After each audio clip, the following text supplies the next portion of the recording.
हम वो नहीं खाते। चिकन को क्या कहते हैं? चिकन को कुर्चा, चिकन का कुर्चा कहते हैं। तो कुर्चा हम लोग बोलते हैं। वो कंपनी से वो खाना मिलता है, वो हम लोग वो खाना खाते हैं। हम्म, और इसके अलावा ग्रोसरी वगैरह हम लोग वीकेंड की, हम लोग जिस तरह आज वीकेंड है तो हम लोग चले जाते हैं वर्षा की तरफ।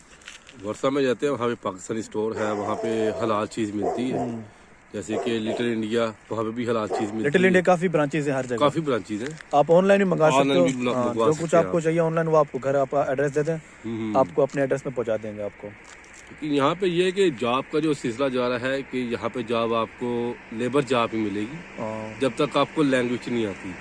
आपको लैंग्वेज आ गई तो फिर आप वाइट कलर जॉब भी मिल सकती है आपको। प्रॉब्लम से गैप भी यही मुश्किल है, क्योंकि आप जहाँ भी जाओगे लैंग्वेज का प्रॉब्लम है। बिल्कुल अगर लैंग्वेज आ जाती है आप हर जगह काम कर सकते हो, जो आपका मनपसंद काम हो।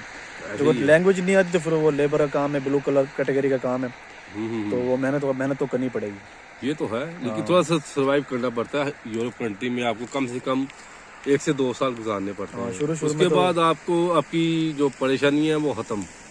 इवन हर जगह आप जहाँ भी नए जगह पर जाते हो तो वहाँ पर 1-2 साल तो लग जाते हैं। लेकिन यहाँ पे ये कि आप मंथली जो है वो अपना खर्चा निकाल के सब कुछ टैक्स वगैरह और अकोमोडेशन का खर्चा निकाल के आप 4,000-5,000 रोटी कमा सकते हो।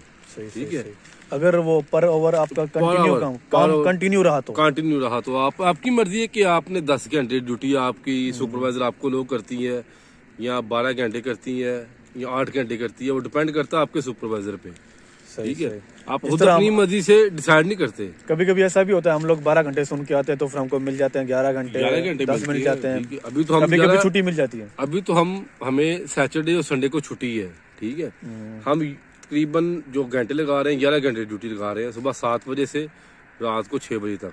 ठीक है, लेकिन उससे पहले हमारा 6 से 6 था, 12 घंटे ड्यूटी कर रहे थे।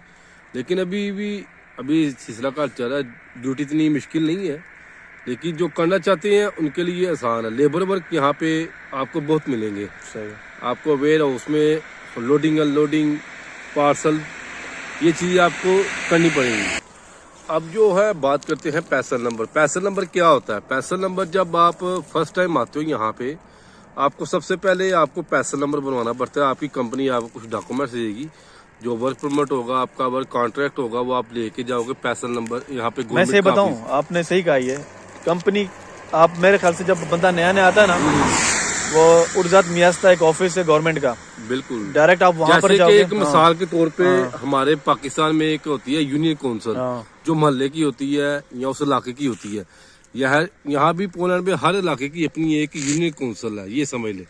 वहाँ पे आपको अपना पैसा नंबर अप्लाई करना है, लेकिन वो डिपेंड करता है कि वो आपको बना के देगी नहीं। क्योंकि मैंने अभी जिस तरह शुरू में वीडियो बनाई थी, एक जगह पर मैं गया, उन्होंने कहा यहाँ पर नहीं है। फिर दूसरी जगह पर गया, उन्होंने कहा ये यूक्रेनियन के लिए। तो फिर तीसरी जगह पर गया, फिर उन्होंने फिर मुझे बना के दिया।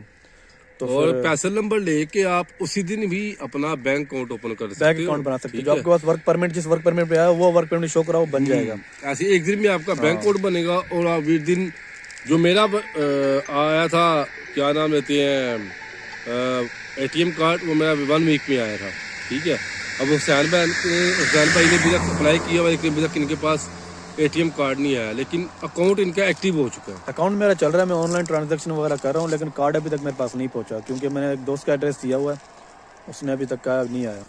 और लोग कुछ पूछते हैं कि यहाँ पर मस्जिद का क्या सीन है। जब बीइंग मुस्लिम, जो शुरू में मैंने बताया, तो मस्जिद का यहाँ पर बहुत मुश्किल सीन है, क्योंकि बड़े शहरों में होती है। अभी हम लोग आउट ऑफ सिटी हैं, तो यहाँ पर मस्जिद नहीं है, तो नमाज वगैरह घर में पढ़नी पड़ती है। तो मस्जिद जुम्मे का फिर छुट्टी अगर मिल जाती है आपको, फिर आपको जाना पड़ेगा बस पकड़ के डायरेक्ट, फिर बड़े शहर वर्षा या किसी बड़े शहर में आप अवेलेबल मस्जिद है, वहाँ जा सकते हैं। और इसके अलावा किसी भाई ने पूछा बैंक अकाउंट बनाने की कोई फ़ीस होती है? नहीं भाई, मैंने अकाउंट बनवाया, यहाँ पर किसी ने कोई फ़ीस नहीं ली।